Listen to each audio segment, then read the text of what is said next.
How Rocketlab dominating the SpaceX. The satellite market has been dominating for years, and simply the competition increases between the satellite manufacturers. However, in past decades, satellites from SpaceX have blossomed. SpaceX is one of those companies that has been successfully managed to be the first one who has achieved orbital flight.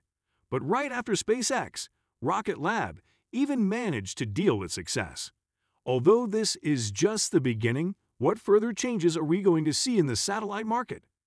To know some interesting facts about our future space technology, stick towards the video till the end. So without any further delay, let's get into the video. Also, before we get into the video, I would like it if you smash that like button, subscribe to our channel and press that bell notification with that. Let's start the video. What is Rocketlab? I'm sure most of you have heard of one of these companies, SpaceX. Well, Rocketlab is the other. Rocketlab is an American company which is located in New Zealand. Rocketlab is a private company with its head office in Auckland. Rocketlab was the first private company to reach space in the Southern Hemisphere in 2009 with its Area 1 suborbital sounding rocket. Rocketlab is redefining how to access space. The main objective of Rocketlab is building a vertically integrated platform to enable the hundreds, and soon to be thousands, of companies building satellites a simple, fast, and cost-effective method of launching into orbit. After launching a successful small booster named Electron, US-based launch company Rocketlab recently announced plans to develop a much larger rocket. Neutron will be designed for NASA human certification to launch people, but there are no immediate plans for that. Peter Beck, the founder of Rocketlab, said he's confident that more human spaceflight will happen and Neutron can support such missions. Rocketlab has experimented with the Electron rocket to make it reusable by catching its first stage booster with a helicopter and a grappling hook midair. But Neutron would have propulsive engine landing capability, similar to SpaceX's Falcon 9, Beck said. In some ways, Rocketlab is following a business model pioneered by SpaceX, which started with a small Falcon 1 rocket launching into orbit in 2008. But SpaceX quickly moved on to the much larger Falcon 9 rocket. Now the company has decided to take the company public as it'll provide the financing needed to develop a new rocket. Rocketlab technology is leading with SpaceX.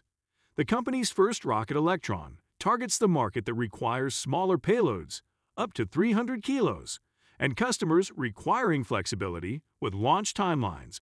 Besides being first to market, another thing that sets Rocketlab's Electron rocket apart from its small rocket competition is the company's unique Kick Stage booster.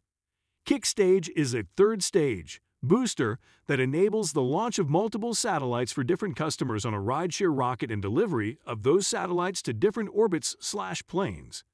Such flexibility for the customer is likely to help Rocketlab capture a large percentage of the small satellite market. Kick Stage technology is perhaps Rocketlab's biggest technological advantage. Eventually, even Rocketlab wants to enhance more, and for that, a small rocket like Electron won't help. Although, as previously mentioned, Rocketlab has plans to develop a larger rocket. As you all know that SpaceX is famous for carrying a maximum payload of 18,300 pounds to geostationary transfer orbit. While the larger rocket that the company has introduced is named Neutron, which will target the larger payload market. With an 8,000-kilo payload capacity, Neutron fills the current void between the small, under 300-kilo payload rockets and the large Falcon 9 rockets being launched by SpaceX. In addition to delivering satellite payloads, Neutron is being developed to carry both resupply cargo and even astronauts. Neutron is scheduled to make its first commercial launch in 2024. Rocketlab's Neutron versus SpaceX Falcon 9. Until recently, Rocketlab was known for its successful experience in developing and launching Electron light-class rockets with a payload capacity of up to 250 kg. But now, as Rocketlab has revealed their new large-sized rocket Neutron, there's a huge hype rose amongst several researchers. Let's view some specifications between both the large-sized rocket and which one is more powerful in comparison. As both of the companies are about to accomplish success by using reusable rockets. For a fact, We all know that when we talk about reusable rockets, it's always SpaceX. However, Rocket Lab is dominating SpaceX, talking a big game about reusable rockets. The US-based Rocket Lab company says its upcoming Neutron rocket will be ideal for deploying mega-constellations, and it'll have a reusable first stage as compared to the Falcon 9. For starters, Neutron will be a lot larger. It's designed in such a way to have a 4.5-meter diameter, which is even larger than the Falcon 9 at 3.7 meters. However, Neutron will be just 40 meters tall. That's bigger than their 17-meter Electron. But the Falcon 9 is 70 meters tall. As you might expect, the Neutron won't be able to heft as much mass into orbit as heavy-lift vehicles. Rocket Lab says it'll have a capacity of 8 tons to the Falcon 9's 25 tons. The company's Electron rocket has a capacity of just 660 pounds, so this is still a big step up for Rocket Lab. Rocket Lab believes there's a place for medium-lift rockets like the Neutron. As more companies have started deploying constellations of low-cost satellites, some large rockets are launching without a full payload. Neutron could help these firms take their hardware into space without spending as much as they might on another rocket. SpaceX is the exception, of course, as it uses the Falcon 9 to deploy up to 60 Starlink satellites at a time. Most companies don't have their own rockets, and even Jeff Bezos' Blue Origin is a long way from launching big batches of satellites. Overall potential of Rocket Lab Neutron. Neutron Rocket Lab cannot compete with the Falcon Heavy rocket, since its payload capacity is way lower, but it is quite capable of competing with Falcon 9 Heavy rockets.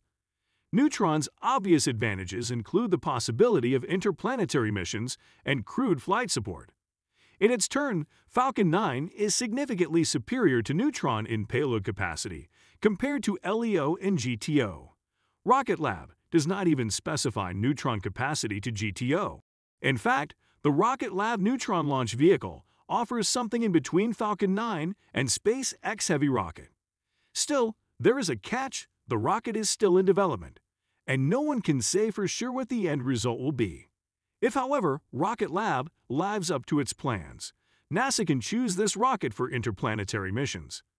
When it comes to private commercial launches, a lot will depend on the launch price set by Rocket Lab. Given Electron's unprecedentedly low launch cost, $4.5 to $6 million, we can expect that the Rocket Lab Neutron will significantly outperform Falcon 9 and SpaceX Heavy with their launch costs of $60 and $90 million, respectively. What do you guys think? Can Rocket Lab's Neutron benefit our future space technology? However, there's a friendly competition that's already arisen between the Neutron and the SpaceX Falcon 9. According to the company, Neutron rockets would be able to lift 98% of all satellites forecast to launch through to 2029, it said. With this, we end our today's video.